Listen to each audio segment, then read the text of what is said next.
Welcome again dear students, আবারও স্বাগত তোমাদের Nelson Mandela seen passage part 3-তে। আমি চৌধুরী রাজু আহমেদ, ইংলিশ লেকচারার, তোমাদের জন্য এই নতুন ভিডিও লেসনটি তৈরি করেছি, প্রেজেন্ট করছি এই জন্য যে যাতে করে তোমাদের পড়াশোনায় একটুখানি সহযোগিতা হয়, যাতে করে তোমরা এই লেসনটা থেকে হেল্প নিতে পারো। তো আজকে আমাদের যেটা কাজ সেটা হচ্ছে যে লেসন আইডেন্টিটিটা হচ্ছে English for today seen passage model question part 3। এই মডেল কোশ্চেনটার আরও দুটো পার্ট মানে পার্ট 1 এবং 2 নিয়ে কিন্তু আমরা আগে আলোচনা করেছি। পার্ট 3 মানে তোমাকে বুঝতে হবে এটা কোশ্চেন এ এবং কোশ্চেন বি, এই দুটো কোশ্চেন নিয়ে আলোচনা, ঠিক আছে? পার্ট 3 মানে তোমাকে এটা বুঝতে হবে। সো ডিয়ার স্টুডেন্টস, আজকে আমাদের লেসন টপিক হচ্ছে Nelson Mandela part 3। Nelson Mandela from apartheid to president. এটা হচ্ছে পার্ট 3। আমরা পার্ট 1 এবং পার্ট 2 আরও আগে করেছি, তোমাদের জন্য উপস্থাপন করেছি, তোমরা অবশ্যই তো দেখেছো। এটা পার্ট 3, আর এই পার্ট 3-তে আমরা আলোচনা করব কি নিয়ে? কোশ্চেন এ এবং কোশ্চেন বি নিয়ে। পার্ট 3 মানে এটা তোমাদের মনে হয়ে যেতে হবে বা বুঝে ফেলতে হবে যে এটা কোশ্চেন এ এবং কোশ্চেন বি নিয়ে আলোচনা করছি আমরা। তো ডিয়ার স্টুডেন্টস, আমরা প্রথমে কোশ্চেন এ এবং কোশ্চেন বি টোটাল যে কোশ্চেনগুলো এগুলো একটু পড়ে ফেলি। কি কি কোশ্চেন আছে, have a look. A. Choose the correct answer from the alternatives. A. Nelson Mandela is considered as an or a symbol of destruction, emblem of peace and harmony, icon of love, epitome of democracy. What does apartheid stands for? Apart, aloofness, racism, apartment. F.W.D. Clark freed Mandela from prison in 1993, 1994, 1990, 1986. Mandela was the first to advocate fighting for democracy, the violation of unity among all, unarmed resistance to apartheid, the reign of apartheid around the world. Mandela was a prisoner for nearly 20 years, 36 years, 30 years, 93 years. Then, question B, answer the following question. A. Who was Nelson Mandela? What did he do for the blacks of South Africa? B. What does minority rule mean? What did Mandela abominate and how? Why was Mandela awarded the Nobel Peace Prize? এবং আরও দুইটা question আছে। So এগুলো আমরা সামনে আলোচনা করছি। So dear students, আমরা এখন প্রথমত আলোচনা করব কোশ্চেন নাম্বার এ, যেটা হচ্ছে choose the best answer from the alternatives. So dear students, let's start. A. Nelson Mandela is considered as an or a symbol of destruction, ধ্বংসের প্রতীক। মানে নেলসন ম্যান্ডেলাকে বিবেচিত করা হয় একজন কি হিসেবে? সিম্বল অফ ডিস্ট্রাকশন, ধ্বংসের প্রতীক হিসেবে। অ্যামব্লেম অফ পিস অ্যান্ড হারমোনি, শান্তি এবং ঐক্যের নিদর্শন হিসেবে। আইকন অফ লাভ, ভালোবাসার প্রতীক হিসেবে। ইপিটম অফ ডেমোক্রেসি, গণতন্ত্রের সারসংক্ষেপ হিসেবে। হ্যাঁ ডিয়ার স্টুডেন্টস, আমরা বুঝতে পেরেছি, অ্যান্সারটা পেয়েছি। অ্যান্সার হচ্ছে the 2, emblem of peace and harmony, শান্তি ও ঐক্যের নিদর্শন। Nelson Mandela is considered as an emblem of peace and harmony. আমরা অ্যান্সারটা পেয়েছি এবং বুঝতে পেরেছি, আশা করি তোমরা বুঝতে পেরেছ। B, what does apartheid stands for? Apartheid যে শব্দটা, এটা দিয়ে কি বোঝায়, এটার মানে কি হয়? অ্যাপার্ট, পৃথকভাবে। অ্যালুফনেস, উদাসীনতা। রেসিজম, স্বজাতিকতা। অ্যাপার্টমেন্ট, বড় কক্ষ বা কামরা। অ্যাপার্থিড মানে বর্ণবৈষম্য আর কি।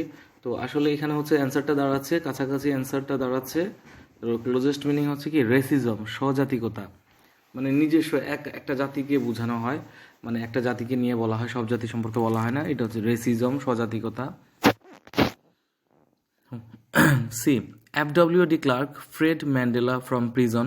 F.W.D. Clark যেটা ছিল ম্যান্ডেলার ওই যে আরেকটা দলের শ্বেতাঙ্গদের নেতা, তোমরা পার্ট 2 পড়লে বুঝতে পারবে, শ্বেতাঙ্গদের নেতা। সেই ম্যান্ডেলাকে প্রিজন মানে জেল থেকে মুক্ত দিয়েছিল, ফ্রিড করেছিল কত সালে? 1993, 1994, 1990, 1986। তোমরা সবাই জানো, আশা করি বুঝতে পারছো অ্যান্সারটা কী হবে। অ্যান্সার হচ্ছে 1990 সালে। D, Mandela was the first, Mandela ছিলেন প্রথম টু অ্যাডভোকেট, যিনি উপদেশ দিয়েছিলেন, বলেছিলেন ফাইটিং ফর ডেমোক্রেসি, গণতন্ত্রের জন্য যুদ্ধ করতে, the violation of unity among all, সকলের মধ্যে ঐক্য ভঙ্গ করতে, আনআর্মড রেসিস্টেন্স টু অ্যাপার্থিড, বর্ণবৈষম্যের প্রতি নিরস্ত্র প্রতিরোধ করতে, the reign of apartheid around the world, পৃথিবী জুড়ে বর্ণবৈষম্যের শাসন করতে আর কি। তো এখানে অ্যান্সারটা দেওয়া হয়নি, অ্যান্সারটা হচ্ছে তোমরা মনে রাখবে, বোঝার চেষ্টা করবে। অ্যান্সারটা হচ্ছে এখানে ম্যান্ডেলা যিনি ছিলেন প্রথম, যিনি কী ছিলেন, মানুষকে ধারণা দিয়েছিলেন কিসের জন্য, আনআর্মড রেসিস্ট্যান্স টু অ্যাপার্থিড, বর্ণবৈষম্যের প্রতি নিরস্ত্র প্রতিরোধ করতে। কোনো অস্ত্র শস্ত্র নিয়ে প্রতিরোধ করতে বলেননি, নিরস্ত্র প্রতিরোধ করতে বলছেন, আনআর্মড রেসিস্ট্যান্স টু অ্যাপার্থিড।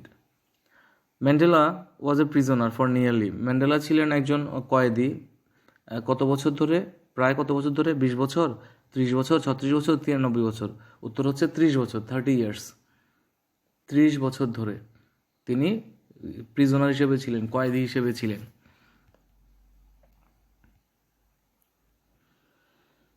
দেন আমরা এখন এই 5টা অ্যান্সার, তো আমরা 5টা প্রশ্ন নিয়ে আমরা আলোচনা করেছি। দেন আমরা আলোচনা করব question B, question number B নিয়ে।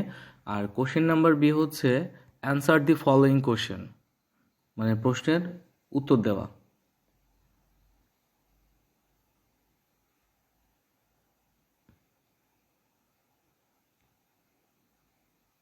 সো ডিয়ার স্টুডেন্টস, আমরা শুরু করছি। হু ওয়াজ নেলসন ম্যান্ডেলা? নেলসন ম্যান্ডেলা কে ছিলেন? Nelson Mandela was the most celebrated and undisputed black African leader. Nelson Mandela ছিলেন অধিক বা অনেক মানে কি সর্বজন বিদিত এবং অভিসম্পাদিত একজন আফ্রিকান কৃষ্ণাঙ্গ নেতা। What did he do for the blacks of south Africa? তিনি সাউথ আফ্রিকার কৃষ্ণাঙ্গদের জন্য কী করেছিলেন? অল থ্রু হিজ লাইফ, তিনি তার সারা জীবন ধরে হি স্ট্রাগলড অ্যাগেনস্ট অ্যাপার্থিড, তিনি বর্ণবৈষম্যের বিরুদ্ধে যুদ্ধ করেছিলেন, স্ট্রাগল করেছিলেন, সংগ্রাম করেছিলেন, to free the black people, কৃষ্ণাঙ্গদেরকে মুক্তি দিতে, অফ সাউথ আফ্রিকার from the shackles of racial discrimination of the white people, শ্বেতাঙ্গদের যে বর্ণবাদী যে আচরণ থেকে, সেটার শৃঙ্খল থেকে মুক্তি দিতে তিনি আজীবন কী করেছিলেন? সংগ্রাম করে গিয়েছিলেন।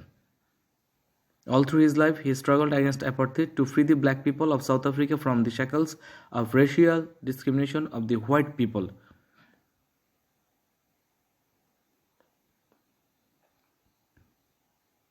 তিনি তার সারা জীবন ধরে মানে কৃষ্ণাঙ্গদের জন্যই কাজ করে গিয়েছিলেন, কৃষ্ণাঙ্গদের মুক্তি দেওয়ার জন্য বর্ণবৈষম্যের বিরুদ্ধে। What does minority rule mean? Minority rule মানে কি বোঝায়? মাইনরিটি রুল বলতে কি বোঝায়? Minority rules minority rules indicate করে কিসে? টু এ সিস্টেম, একটা অবস্থাকে, অফ গভর্নমেন্ট, সরকারের, ইন হুইচ, যেখানে দি গভর্নিং পার্টি, শাসক দল, অফ এ কান্ট্রি, একটা দেশের, represents only a small proportion of the overall, মানে সমস্ত জনগণের মধ্যে, ওভারঅল পপুলেশনের মধ্যে সামান্য একটা অংশের জনগণকে কী করে? রিপ্রেজেন্ট করে, প্রতিনিধিত্ব করে। কে? যখন সে দেশের সরকার সামান্য একটা অংশকে, জনগণের সামান্য একটা, সমস্ত জনগণের সামান্য একটা অংশকে কী করে? রিপ্রেজেন্ট করে, প্রতিনিধিত্ব করে, তখন এটাকে কী বলে? মাইনরিটি রুল হয়ে যায়। মাইনরিটি রুল মানে সংখ্যালঘু শাসন আর কি। সংখ্যালঘু মানে কম আর কি, আর সংখ্যাগুরু মানে বেশি। C, what did Mandela abominate and how? Mandela কোন কোন জিনিসটাকে অ্যাবোমিনেট করতেন, ঘৃণা করতেন, ঘৃণার সাথে পরিহার করতেন, অ্যান্ড কীভাবে? ম্যান্ডেলা অ্যাবোমিনেটেড অ্যাপার্থিড, ম্যান্ডেলা কী কী ঘৃণার সাথে পরিহার করেছিলেন? অ্যাপার্থিড, বর্ণবৈষম্য, আর রেসিয়াল ডিসক্রিমিনেশন, এবং বর্ণবাদ বৈষম্য যেটা, অ্যান্ড ইনজাস্টিস, এবং মানে যেটাকে জাস্টিস মানে বিচার, ইনজাস্টিস মানে অবিচার, বাই কিসের মাধ্যমে? বাই ফাইটিং অ্যাগেনস্ট দোজ, মানে সেগুলোর বিরুদ্ধে যুদ্ধ করে, সংগ্রাম করে। এখানে দোজ লিখলেও হবে, অথবা আবার সবগুলোর নাম দিতে পারো, apartheid or racial discrimination and injustice, এটা আবার দিতে পারো। তাহলে তিনি ওগুলোর বিরুদ্ধে যুদ্ধ করার মাধ্যমে এটাকে কী করতেন? ঘৃণাহারে পরিহার করতেন বা প্রত্যাখ্যান করতেন।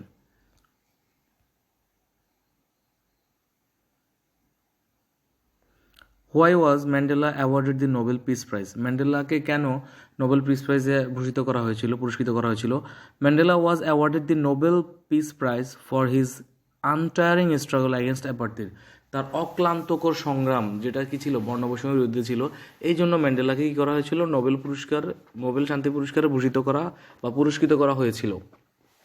With whom was the prize shared, কার সাথে তিনি এই প্রাইজটা শেয়ার করেছিলেন? The prize was shared with FW de Klerk, the white African leader, একজন শ্বেতাঙ্গ আফ্রিকান নেতার সাথে, যার নাম ছিল FW ডি ক্লার্ক।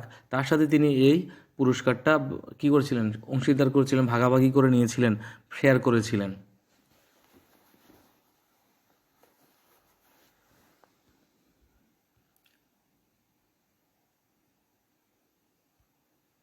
এখানে একটু ভুল হয়েছে সম্ভবত, প্রশ্ন নম্বরটা ই হবে, সরি ফর দ্যাট। প্রশ্ন নম্বরটা ই হবে, why was Mandela resolve, Mandela কেন দৃঢ়প্রতিজ্ঞ ছিলেন? ম্যান্ডেলা ওয়াজ রিজলভড, কিসের জন্য আর কি? Mandela was resolved to fight for his people's emancipation and bring down apartheid avoiding a civil war. মানে ম্যান্ডেলা রিজলভ ছিলেন কিসের জন্য? ফাইট করতে, সংগ্রাম করতে তার মানুষের জন্য, মানে খ্রিস্টানদের জন্য, খ্রিস্টানদের মুক্তির জন্য, ইমানসিপেশন মানে মুক্তি, অ্যান্ড ব্রিং ডাউন অ্যাপার্থিড, এবং বর্ণবৈষম্যকে টেনে হিসেবে নিচে নামাতে না, কিসের জন্য? অ্যাভয়েডিং এ সিভিল ওয়ার, একটা সিভিল ওয়ার অ্যাভয়েড করার মাধ্যমে, মানে একটা সাংঘর্ষিক কোনো জিনিস অ্যাভয়েড করার মাধ্যমে তিনি কী করেছিলেন? তার জনগণের মুক্তির জন্য যুদ্ধ করতে চেয়েছিলেন। তারপর হচ্ছে how did he win the support of the world, কীভাবে তিনি বিশ্বের সাপোর্ট পেয়েছিলেন? He won the support of the world by dint of his of prestige and charisma, তার যে ব্যক্তিত্ব এবং চমৎকার বিষয়টা ছিল, কৌশল, সেটার কারণে তিনি পৃথিবীর মানুষের সমর্থন অর্জন করেছিলেন। সো ডিয়ার স্টুডেন্টস, তোমাদের বাড়ির কাজ থাকবে revise the practice of question A and B again and again. বারবার তোমরা এই যে প্র্যাকটিস নিয়ে আমরা আলোচনা করলাম, কোশ্চেন এ এবং কোশ্চেন বি যে প্রশ্নগুলো নিয়ে, এগুলো তোমরা বারবার আলোচনা করবে, বারবার পড়বে, বারবার দেখবে, এবং সেক্ষেত্রে তোমাদের এটা খুব কাজে আসবে। আর পার্ট 1 পার্ট 2টা ভালো করে পড়লে কিন্তু পার্ট 3 সম্পর্কে তুমি বুঝতে পারবে। সো ডিয়ার স্টুডেন্টস, পরবর্তী ভিডিও লেসন দেখার আমন্ত্রণ জানিয়ে তোমাদের কাছ থেকে এখনই বিদায় নিচ্ছি। সবাই ভালো থাকবে, সুস্থ থাকবে, শারীরিক স্বাস্থ্যবিধি মেনে চলবে, শারীরিক দূরত্ব বজায় রাখবে, হাত বেশি করে পরিষ্কার করবে, মানে পরিষ্কার রাখবে কতক্ষণ পর পর, বাসায় থাকার চেষ্টা করবে, এবং সেই সাথে সাথে বাসায় যখন থাকবেই তখন কি করবে? বেশি বেশি করে পড়াশোনা করার চেষ্টা করবে, মনোযোগী হবে, এবং আমাদের যে অনলাইন ক্লাসগুলো আছে সেগুলো ভালোভাবে বা খুব বেশি বেশি করে দেখার চেষ্টা করবে, কোনোটা যেন মিস না হয় সেই ব্যাপারে সচেষ্ট থাকবে। এই বলে আমি আমার ক্লাস এখানে শেষ করছি, ভিডিও লেসন ক্লাস। ভালো থাকবে, আল্লাহ হাফেজ।